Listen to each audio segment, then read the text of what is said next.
പിതാവിന്റെയും പുത്രന്റെയും പരിശുദ്ധാത്മാവിന്റെയും നാമത്തിൽ ആമേൻ. എൻ്റെ പ്രിയപ്പെട്ടവരെ, ഗുഡ് മോർണിംഗ്. ഇന്ന് മെയ് 16 വെള്ളിയാഴ്ച. അമ്മേ പരിശുദ്ധ അമ്മേ, അമ്മേ പരിശുദ്ധമേ, ദൈവമാതാവേ, ദൈവമാതാവേ, കൃപാസനത്തിലൂടെ ഞങ്ങൾക്കും ഞങ്ങളുടെ ദേശത്തിനും അമ്മ മധ്യസ്ഥം തേടി തന്ന എല്ലാ അനുഗ്രഹങ്ങൾക്കും കൃപകൾക്കും ഞങ്ങളിപ്പോൾ ഹൃദയം നിറഞ്ഞ നന്ദി പറയുന്നു. അമ്മേ പരിശുദ്ധമേ, അമ്മേ പരിശുദ്ധമേ, ദൈവമാതാവേ, 2004 ഡിസംബർ 7 തീയതി ഉച്ചകഴിഞ്ഞ് 2:30 കൃപാസനത്തിൽ സംഭവിച്ച അമ്മയുടെ പ്രത്യക്ഷപ്പെടലിനെ കുറിച്ച് തിരുസഭയ്ക്ക് സമർപ്പിച്ചിരിക്കുന്ന പഠനരേഖകളുടെ മേൽ സഭാത്മകമായ പഠനം ആരംഭിക്കുവാൻ ഞങ്ങൾ പ്രാർത്ഥിക്കുന്നു. അമ്മേ പരിശുദ്ധമേ, ഭൂസ്വർലോകങ്ങളുടെ രാജ്ഞിയായ അങ്ങേയ്ക്ക് ഭൗമസംരക്ഷണത്തിനായി പ്രപഞ്ചപ്രകൃതിയെ തന്നെ തിരുസഭ പ്രതിഷ്ഠിക്കുവാൻ ഈ പ്രത്യക്ഷീകരണം വഴി ഇടയാക്കണമേ. അമ്മേ പരിശുദ്ധമേ, അമ്മേ പരിശുദ്ധമേ, ജപമാല മാതാവേ, സകല കൃപാസനം പ്രാർത്ഥനകളോടും ചേർത്ത് ഞങ്ങളിപ്പോൾ പ്രാർത്ഥിക്കുന്ന ഈ കുടുംബത്തിന്റെ പ്രത്യേക നിയോഗം. പരമക്കളെ,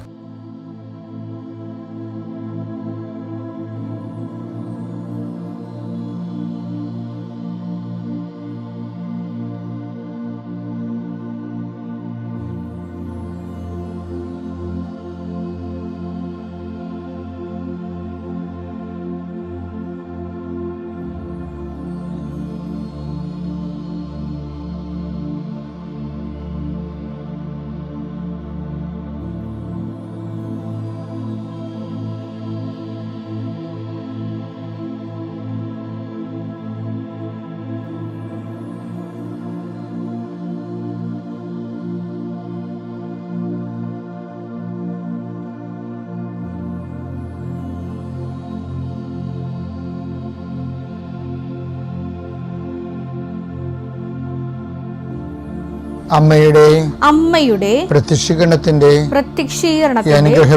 അനുഗ്രഹവേളയിൽ ഞങ്ങൾക്ക് സാധിച്ചു തരുവാൻ കനിയണമേ. ആമേൻ. വിശ്വാസ പ്രമാണം. സർവശക്തനായ പിതാവും ആകാശത്തിന്റെയും ഭൂമിയുടെയും സൃഷ്ടാവുമായ ദൈവത്തിൽ ഞാൻ വിശ്വസിക്കുന്നു. അവിടുത്തെ ഏകപുത്രനും ഞങ്ങളുടെ കർത്താവുമായ ഈശോ മിശിഹായിലും ഞാൻ വിശ്വസിക്കുന്നു. ഈ പുത്രൻ പരിശുദ്ധാത്മാവിനാൽ ഗർഭസ്ഥനായി കന്യകാമറിയത്തിൽ നിന്ന് പിറന്ന് പൊന്തിയോസ് പീലാത്തോസിന്റെ കാലത്ത് പീഡകൾ സഹിച്ച് കുരിശിൽ തറയ്ക്കപ്പെട്ട് മരിച്ച് അടക്കപ്പെട്ട് പാതാളങ്ങളിൽ ഇറങ്ങി മരിച്ചവരുടെ ഇടയിൽ നിന്ന് 3-ാം നാൾ ഉയർത്ത് സ്വർഗത്തിലേക്ക് എഴുന്നള്ളി സർവശക്തിയുള്ള പിതാവായ ദൈവത്തിന്റെ വലതുഭാഗത്തിരിക്കുന്നു. അവിടെ നിന്ന് ജീവിക്കുന്നവരെയും മരിച്ചവരെയും വിധിക്കുവാൻ വരുമെന്നും ഞാൻ വിശ്വസിക്കുന്നു. പരിശുദ്ധാത്മാവിലും ഞാൻ വിശ്വസിക്കുന്നു. വിശുദ്ധ കത്തോലിക്കാ സഭയിലും പുണ്യവാന്മാരുടെ ഐക്യത്തിലും പാപങ്ങളുടെ മോചനത്തിലും ശരീരത്തിന്റെ ഉയർപ്പിലും നിത്യമായ ജീവിതത്തിലും ഞാൻ വിശ്വസിക്കുന്നു. ആമേൻ. സ്വർഗ്ഗസ്ഥനായ ഞങ്ങളുടെ പിതാവേ, അങ്ങയുടെ നാമം പൂജിതമാകണമേ. അങ്ങയുടെ രാജ്യം വരണമേ. അങ്ങയുടെ തിരുമനസ് സ്വർഗത്തിലെ പോലെ ഭൂമിയിലും ആകണമേ. അന്നു വേണ്ടുന്ന ആഹാരം ഇന്ന് ഞങ്ങൾക്ക് തരണമേ. ഞങ്ങളോട് തെറ്റ് ചെയ്യുന്നവരോട് ഞങ്ങൾ ക്ഷമിക്കുന്നത് പോലെ ഞങ്ങളുടെ തെറ്റുകൾ ഞങ്ങളോടും ക്ഷമിക്കണമേ. ഞങ്ങളെ പ്രലോഭനത്തിൽ ഉൾപ്പെടുത്തരുതേ, തിന്മയിൽ ഞങ്ങൾ രക്ഷിക്കണമേ. ആമേൻ. നന്മ നിറഞ്ഞ മറിയമേ, സ്വസ്തി. കർത്താവ് അങ്ങയുടെ കൂടെ സ്ത്രീകളിൽ അങ്ങ് അനുഗ്രഹിക്കപ്പെട്ടവളാകുന്നു.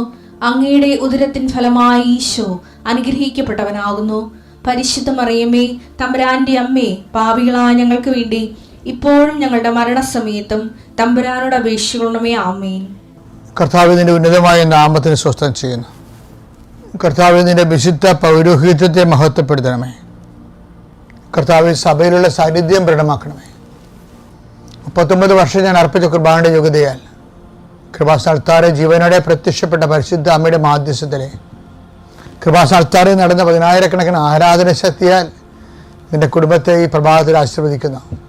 മെയ് 16 തീയതിയായ വെള്ളിയാഴ്ച നീ പോകുന്നിടത്തേക്കെല്ലാം കർത്താവിൻ്റെ ചൈതന്യം പ്രസരിക്കാനും കർത്താവിൽ അവലംബം വെക്കുന്ന നീ അവൻ്റെ ആശ്രയം വെക്കുന്ന നീ നിൻ്റെ ജീവിത ചുറ്റുപാടുകളിൽ നിൻ്റെ ശക്തി ക്ഷയിച്ചു പോകുമ്പോൾ, നിൻ്റെ സ്വാധീനം കെട്ടുപോകുമ്പോൾ, നീ നിരാലംബനാകുന്ന ഓരോ നിമിഷവും നീ വിശ്വസിക്കുകയും സ്നേഹിക്കുകയും വിശ്വാസം അർപ്പിക്കുകയും ചെയ്യുന്ന ദൈവത്തിൻ്റെ കാരുണ്യവും ചൈതന്യവും സാന്നിധ്യവും നിനക്ക് അവകാശവും ഓഹരിയുമൊക്കെ എന്ന് പ്രാർത്ഥിക്കുന്നു.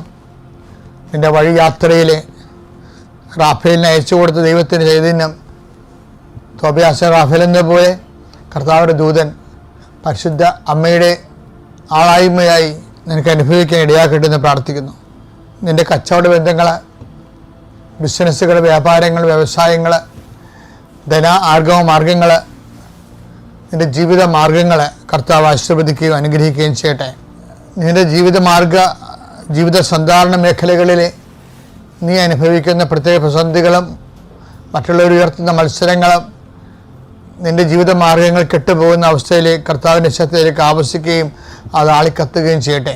കാനായിലെ കല്യാണത്തിലേക്ക് സന്നിഹിതയായ പരിശുദ്ധ അമ്മ കന്യാസ്ത്രീ മറിയം നിൻ്റെ ജീവിത കണ്ണുനീരെ കർത്താവിൻ്റെ തിരുസേനയെ താലത്തിലാക്കി സമർപ്പിക്കുകയും ഈശോ അത് ആവർത്തിക്കുകയും ആശീർവദിക്കുകയും അതിനൊക്കെ രത്നങ്ങളായി ദൈവത്തിന് വിലപിടിയാത്ത ദൈവത്തിൻ്റെ കൃപയായി ദൈവത്തിന് നിൻ്റെ ജീവിത മണ്ഡലം അനുഗ്രഹങ്ങളായി തിരിച്ചു കിട്ടട്ടെ എന്ന് പ്രാർത്ഥിക്കുന്നു. കർത്താവേ, ശരീരം മുഴുവൻ രോഗമുള്ളവരെ സംബന്ധിച്ച് പ്രാർത്ഥിക്കുന്നു. രോഗം കൊണ്ട് മനസ്സ് ഇടിയുന്നവരെ സംബന്ധിച്ച് പ്രാർത്ഥിക്കുന്നു. രോഗം കൊണ്ട് സാമ്പത്തികമായി ദരിദ്രം സംഭവിക്കുന്നവരെ സംബന്ധിച്ച് പ്രാർത്ഥിക്കുന്നു. രോഗം കൊണ്ട് വരുമാനത്തിന് ഉള്ള മാർഗം നഷ്ടപ്പെട്ടവരെ സംബന്ധിച്ച് പ്രാർത്ഥിക്കുന്നു.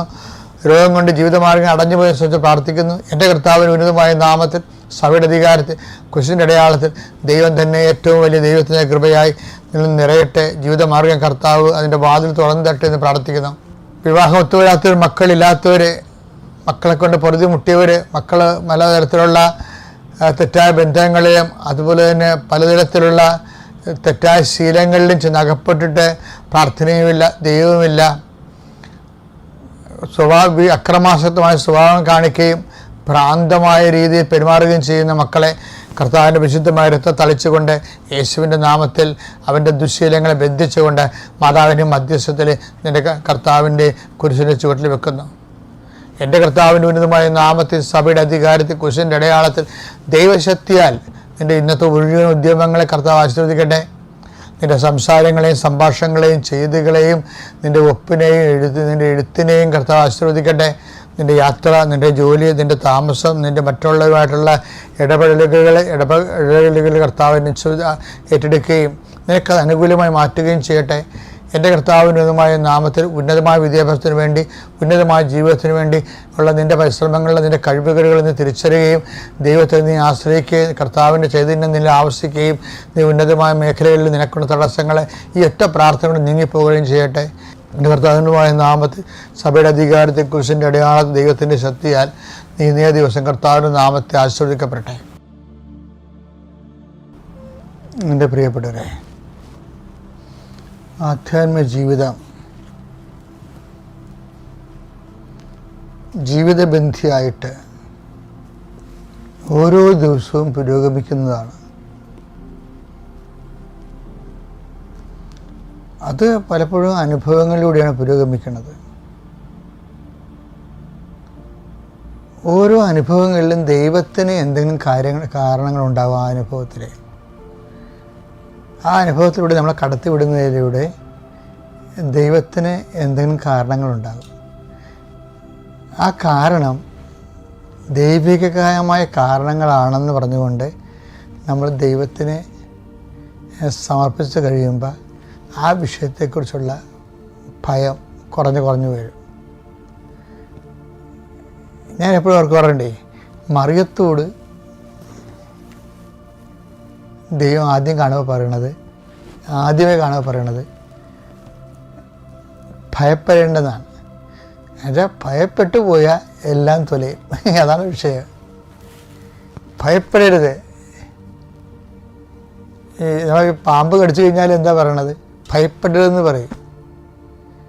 ഇപ്പം ചില ആൾക്കാരൊക്കെ ഈ ഇരിച്ചങ്കന്മാരൊക്കെ ഭയപ്പെടത്തില്ല. കഴിഞ്ഞ ദിവസങ്ങളൊരു സാക്ഷ്യം ഉണ്ടായിരുന്നു. ഒരാളെ പാമ്പ് കടിച്ച്, അപ്പോൾ പാമ്പ് ടെസ്റ്റ് ചെയ്തപ്പോൾ പാമ്പിനെ കൊണ്ടുവന്നില്ലെങ്കിലും ഡോക്ടർ അറിയാൻ കരിമുറുക്കനാണെന്ന് മനസ്സിലായി. പക്ഷേ ഡോക്ടർ പറഞ്ഞില്ല പേഷ്യൻറ്റിനോട്. എന്താണ്? അയാൾ ഭയപ്പെട്ടു പോകുമെന്ന് പറഞ്ഞുകൊണ്ടാണ് പറയാതിരുന്നത്. ഇതുപോലെ തന്നെ ഭയപ്പെട്ടാൽ എല്ലാം നശകൂടാലിയാകും. ഉടനെ ബ്ലഡ് സർക്കുലേഷൻ കൂടും, രക്തം വ്യാപിക്കും. അതുകൊണ്ട് മറിയത്തിനോടും ആദ്യം പറഞ്ഞത് ഭയപ്പെടരുത്, വരാൻ പോകുന്ന സംഭവങ്ങളൊക്കെ കുറച്ച് താങ്ങാൻ പറ്റാത്തതാണ്. പക്ഷെ ഔസേപ്പിതാവിനോട് അങ്ങനെ പറഞ്ഞില്ല, ഭയപ്പെടരുതെന്ന് പറഞ്ഞില്ല. അതുകൊണ്ട് ഔസേപ്പിതാവ് എന്ത് ചെയ്ത്? ഔസേപ്പിതാവ് നോർമലായിട്ട് ഭയപ്പെട്ട്, മാതാവ് ഭയപ്പെട്ടില്ല.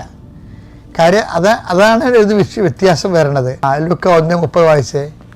ദൂതൻ അവളോട് പറഞ്ഞു, മറിയമേ നീ ഭയപ്പെടേണ്ട, ദൈവസന്നിധിയിൽ നീ കൃപ കണ്ടെത്തിയിരിക്കുന്നു. പക്ഷെ ഇത് വിഷയം എന്ന് വെച്ചാല് മറിയമേ നീ ഭയപ്പെടേണ്ട എന്ന് വെച്ച് കഴിഞ്ഞാൽ ദൈവമാണ് അവളോട് ഭയപ്പെടേണ്ടെന്ന് പറഞ്ഞിരിക്കുന്ന കാര്യം.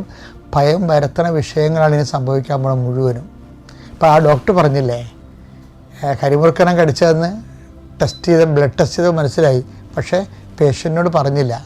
എന്നാൽ അയാൾ പേടിക്കും, ബ്ലഡ് സർക്കുലേഷൻ കൂടും. പക്ഷേ അതിനേക്കാൾ ക്വാളിറ്റി കുറഞ്ഞൊരു കാര്യം, ഭയപ്പെട്ടാലും വലിയ കുഴപ്പമില്ലാത്ത ആവശ്യമില്ലാതെ കടന്നുപോയ വിഷയങ്ങളൊക്കെ ഭയപ്പെട്ടാലും വലിയ കുഴപ്പമൊന്നുമില്ലാത്ത വിഷയങ്ങളാണ്. എന്താ കാര്യം? അതുകൊണ്ട് ഔസേപ്പിതാവിനോട് ദൈവം ഭയപ്പെടണമെന്ന് 4 പ്രാവശ്യം, മറിയത്തിന് 1 പ്രാവശ്യം മംഗളവാർത്തയിൽ പ്രത്യക്ഷപ്പെട്ടുള്ളൂ. അതിലാദ്യം പറഞ്ഞ് ഭയപ്പെടേണ്ടതാണ്. ഔസേപ്പിതാവിന് 4 പ്രാവശ്യം പ്രത്യക്ഷപ്പെട്ട്, പക്ഷെ ഒരിക്കലും ഭയപ്പെടേണ്ടെന്ന് പറഞ്ഞില്ല. അത് കാരണം എന്ത് ചെയ്ത്? ഔസേപ്പിതാവ് ഭയപ്പെട്ട്. മത്തായി 2:22 വായിച്ചേ. മകൻ അർക്കലാവോസാണ്, ഹെറോദസിന്റെ മകൻ അർക്കലാവോസാണ് പിതാവായ ഹെറോദേസിന്റെ സ്ഥാനത്ത് യൂദയായിൽ ഭരിക്കുന്നതെന്ന് കേട്ടപ്പോൾ അവിടേക്ക് പോകാൻ ജോസഫിന് ഭയമായി. സ്വപ്നത്തിൽ ലഭിച്ച മുന്നറിയിപ്പ് അനുസരിച്ച് ജോസഫിന് ഭയമായി എന്നുള്ളതാണ് അതിനകത്ത് പ്രധാനപ്പെട്ട വിഷയം. എന്ന് വെച്ച് കഴിഞ്ഞാൽ ഈ ഒരു സെക്ഷൻ മറിയത്തിന് ആ ക്ലാസ് എടുക്കണില്ല. അതായത് മറിയത്തിന് എടുത്ത ക്ലാസ് എന്താ വെച്ച് കഴിഞ്ഞാൽ ഭയപ്പെടേണ്ട, 1 പ്രാവശ്യം പറഞ്ഞുള്ളൂ. ആ 1 പ്രാവശ്യം പറഞ്ഞിട്ട് പിന്നീട് മറിയത്തിൻ്റെ ജീവിതത്തിൽ സംഭവിക്കുന്നതെല്ലാം പലതരത്തിലുള്ള മനുഷ്യൻ്റെ തകർക്കണ അനുഭവങ്ങളാണ്. പ്രഗ്നൻ്റ് ആകുക, പിന്നീട് സംഭവിക്കുന്ന ഓരോ കാര്യങ്ങളും. അപ്പോഴൊക്കെ മറിയം ഭയപ്പെടേണ്ട എന്ന് പറഞ്ഞ വാക്കിൽ വിശ്വസിക്കുമായിരുന്നു. അതുകൊണ്ടാണ് മറിയത്തെ കാണുമ്പോൾ ഭാഗ്യവതി. എന്താ കാര്യം? കർത്താവ് നിന്നോട് ഭയപ്പെടേണ്ടെന്ന് പറഞ്ഞില്ലേ, അതിൽ നീ വിശ്വസിച്ചില്ലേ. അതാണ് എലിസബത്ത്, പരിശുദ്ധാത്മാവ് എലിസബത്തിലൂടെ പറയുന്നത്. വായിച്ചേ, ലൂക്ക 1:45. കർത്താവ് അരുൾ ചെയ്ത കാര്യങ്ങൾ നിറവേറുമെന്ന് വിശ്വസിച്ചവൾ ഭാഗ്യവതി. അപ്പം ഇതേ വിഷയം എന്ന് പറഞ്ഞു കഴിഞ്ഞാൽ ഈ മറിയത്തോട് 1 പ്രാവശ്യമേ പറഞ്ഞുള്ളൂ ഭയപ്പെടേണ്ടെന്ന്. ഔസേപ്പിതാവിന് 4 പ്രാവശ്യം പ്രത്യക്ഷപ്പെട്ടിട്ടും ഭയപ്പെടേണ്ടെന്ന് പറഞ്ഞില്ല. ഔസേപ്പിതാവ് ഭയപ്പെടുകയും ചെയ്തു, അത് നമ്മൾ കണ്ടത്. പക്ഷേ എൻ്റെ വിഷയം എന്ന് പറയണത് മറിയത്തിനോട് 1 പ്രാവശ്യം പറഞ്ഞപ്പോൾ മറിയത്തിനൊരു 4 പ്രാവശ്യത്തിന് 40 പ്രാവശ്യം പ്രത്യക്ഷപ്പെടേണ്ട കുറേ വിഷയങ്ങളുണ്ടായി മറിയത്തിൻ്റെ ജീവിതത്തിൽ. ഒരു 40 പ്രാവശ്യം പ്രത്യക്ഷപ്പെട്ടാലും ക്ലാരിഫിക്കേഷൻ ഉണ്ടാകാത്ത അനുഭവത്തിലൂടെ മറിയം കടന്നു പോകുന്നത്. മറിയം ആരാണെന്നൊക്കെ നമുക്ക് ഇപ്പോഴും പിടിയിട്ടില്ല, സത്യമായിട്ട് പിടിയിട്ടില്ല. ഒരു 40 പ്രാവശ്യം പ്രത്യക്ഷപ്പെടേണ്ട ഇടത്ത് 1 പ്രാവശ്യം പ്രത്യക്ഷപ്പെട്ടിട്ട് ഒരു കാര്യം പറഞ്ഞു. എന്താണ്? Fear note. എന്നുവെച്ചാൽ ഒരു വ്യക്തിയുടെ ആധ്യാത്മികത എന്ന് പറയുന്നത് ദൈവത്തിൻ്റെ വചനത്തിൽ വിശ്വസിച്ചിട്ട് അത് സ്വന്തം ജീവിതത്തിൽ ആക്ടിവേറ്റ് ചെയ്യുമ്പോൾ എപ്പോഴാണ് ഭയം കുറഞ്ഞ് ഭയം ഇല്ലാണ്ടാകണത്. ഞാൻ ഒത്തിരി പേരെ ഈ കൗൺസിലിലൂടെ ജീവിതത്തെ കണ്ടുമുട്ടിയിട്ടുണ്ട്. ജീവിതത്തിൽ പ്രശ്നങ്ങളുണ്ട്, പക്ഷേ അവരത് ഏശുന്നില്ല.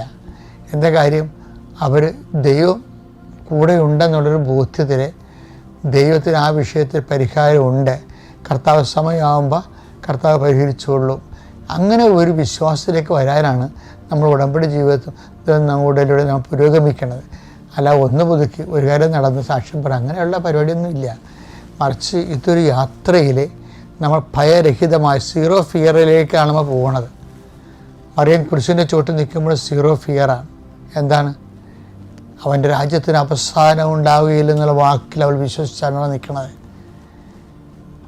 അവർ കിടന്ന് കുരിശിൻ്റെ ചോട്ടൊരു അമ്മയല്ലേ, ഒരു കുറേ ഇറച്ചിയായിട്ടല്ലേ ഈശോ മോടി തൂങ്ങണത്. ആരായാലും വീണ് പോകണ്ടായില്ല, വീഴത്തില്ല. ഫിയർ നോട്ടെന്ന് അവളോട് പറഞ്ഞിട്ടുണ്ട് ആദ്യമേ, ഭയപ്പെടേണ്ട എന്ന് പറഞ്ഞിട്ടുണ്ട്. ഈ കുരിശുമരണത്തിൻ്റെ തലേ ദിവസം അമ്മയ്ക്കൊന്ന് വേണമെങ്കിൽ ദൈവത്തൊന്ന് പ്രത്യക്ഷപ്പെടാമായിരുന്നു. മറിയം നാളെയാണല്ലോ ദിവസം, ഭയപ്പെടരുതെന്ന് പറയാമായിരുന്നു. പക്ഷെ പറഞ്ഞില്ല. മറിയം കുറിച്ച് ചോട്ട് ഭയപ്പെടാതെ നിൽക്കുമെന്ന് ദൈവത്തിന് നല്ല വിശ്വാസമാണ്. മറിയത്തെ കണ്ടു പഠിക്കണേ, ജീവിക്കണമെങ്കിൽ മറിയത്തെ കണ്ടു പഠിക്കണം. അതാണ് ഞാൻ പഠിച്ചത്. Praise the Lord.